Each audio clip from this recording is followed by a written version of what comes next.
Hey guys, and welcome back to our channel. Today I want to talk about something very important, which is sleep and how to get these little beans to sleep. We're first-time parents. We became parents for the first time last year at the end of 2023. We had no idea what we were doing, and we still don't. But luckily, there's a lot of technology that helps you with things like sleep and sleep training. So today I thought it would be really nice to help other people out by giving an honest review of the Pampers Sleep App. We are not sponsored at all. As you can tell, we're a very small channel. So hopefully you find this information useful, and if you do, please give us a like and subscribe, as we are just a little family trying to help other people and have some fun along the way documenting. So how did we come across the Pampers Sleep App? You found it looking for a thing that was going to help guide her or guide us on Yeah, her guide naps. us. Yeah, I was pretty sleep delirious. I don't do well without sleep, and that I was like searching everywhere, like what can I do to like help me get more sleep, to help this baby get more sleep. She was really cranky all the time. I wanted to understand sleep more. I wanted to be trained, and I wanted him to be trained as well. So there's other apps, like there's Huckleberry. I tried that one. But we ended up going for Pampers Sleep App and paying for the full service. I think it was like For the whole year. 100, maybe a little bit more than 100 for the whole year. And we're still using it 8 months later, 7 months later. We started when she was 1 month. She's 8 months now. So 7 months later, we're still using it. And we're probably going to keep using it until we just feel like we don't have to anymore. We still use it literally every day. Every time she sleeps, every time she wakes up, we put it in there. And I also get to track her food there too. But I don't really use it for that as much, but that's also a helpful bonus. So the big thing with the Pampers Sleep App is that it does literally train you. You take an entire course that starts from like newborn all the way up to like older baby, and it explains like all the different stages and the sleep regressions and stuff like that. You tell the app how old your baby is, and so the app starts telling you when you put in data like, oh, it looks like the baby's going to sleep at this time. And that's really the big winning point that we love about the app, that we use it like literally all the time for, is like, hey, what time does the app say that she's probably going to go to sleep? It's never like a perfect science, but sometimes it is like right on the money. And it was very accurate, I was going to say, within like 20 or 25 minutes, which at first is really, really helpful. But then the more and more that we would use it, it would be like accurate within like a couple of minutes, which is pretty insane. That's true. That's true. The more you use it, the more accurate it became. Like right now, it's very accurate with her as an 8-month-old, and she's down to just 2 naps. But in the beginning, she was sleeping way more, and we did not realize how much sleep she needed when she was like 1 month old. And we would try all these things like, oh, is she hungry? Is she gassy? Is she this? Is she that? Not realizing that she was not sleeping enough.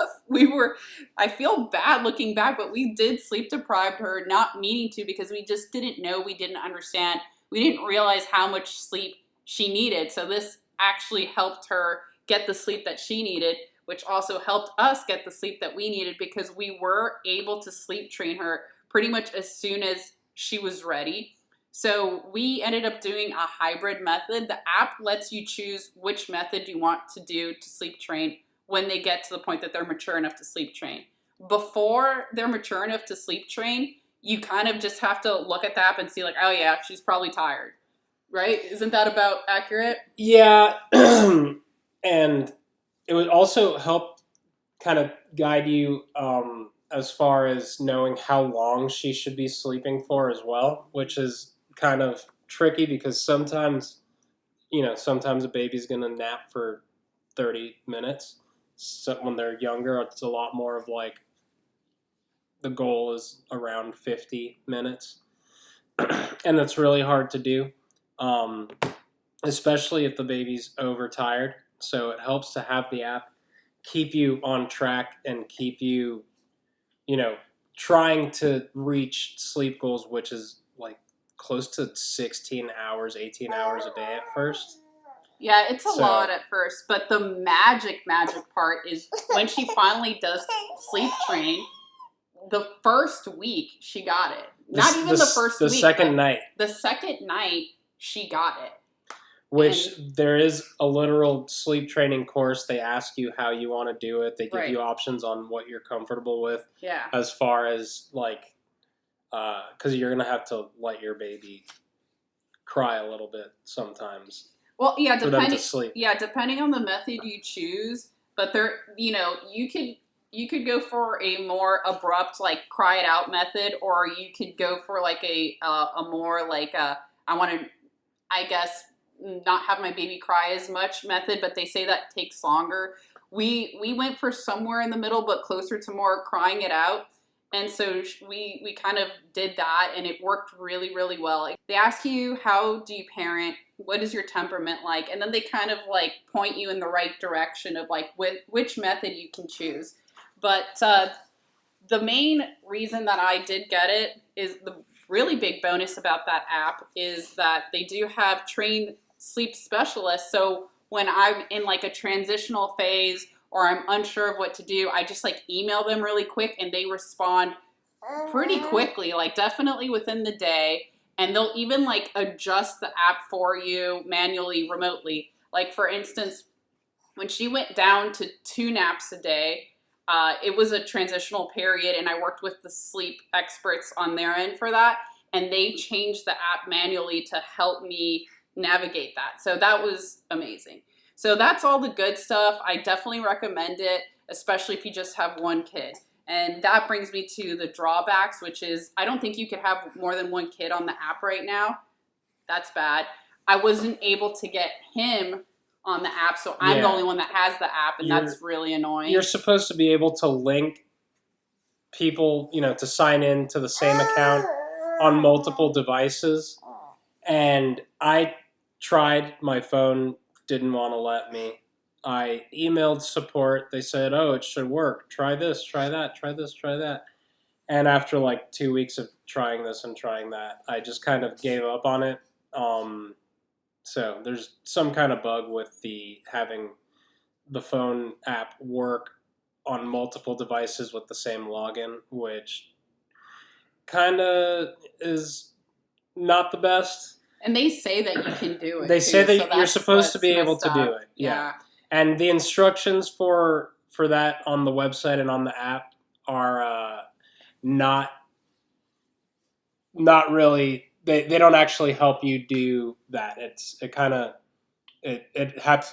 has you share the app like as an app in general through your Google family whatever, but it doesn't actually connect you into like this baby's sleep schedule, which is what you really want it to be doing.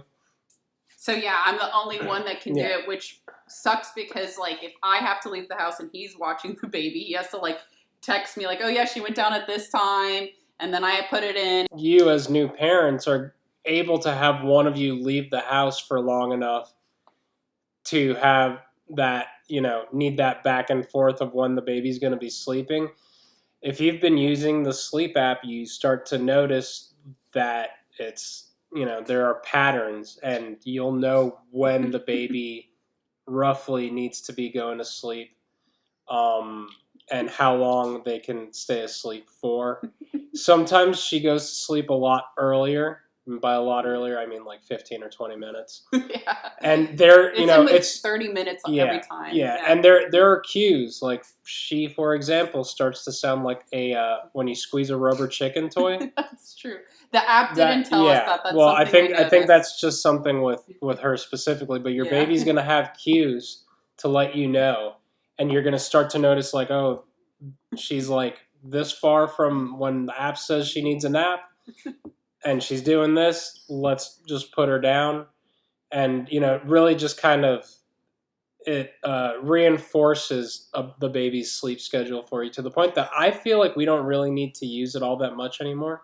No, it was more helpful in the beginning when we were like completely in unknown territory. Like I said, the baby was sleep deprived and so were we. and we didn't know what we were doing. So I would definitely recommend it for first-time parents, for sure. I don't know if we would need it again if we have another kid, maybe, because I feel like we are now trained, we now know, we could just manually put in probably like at this point. But we paid for the year, so we may as well keep using it for now. And it also you can log her feeds with it as well, Right, which so that's good. can come in handy. And I think diapers now too. That when we first started, you couldn't log diapers. Now you can. So yeah, I think that's about everything, right? We went through the good and the bad. Would we recommend it? Would we use it again? So yeah, that's pretty much it. So I hope that you found this. Okay, I hope that you found this information useful, and let me know what you think. Let me know if you've tried any sleep apps. Take care.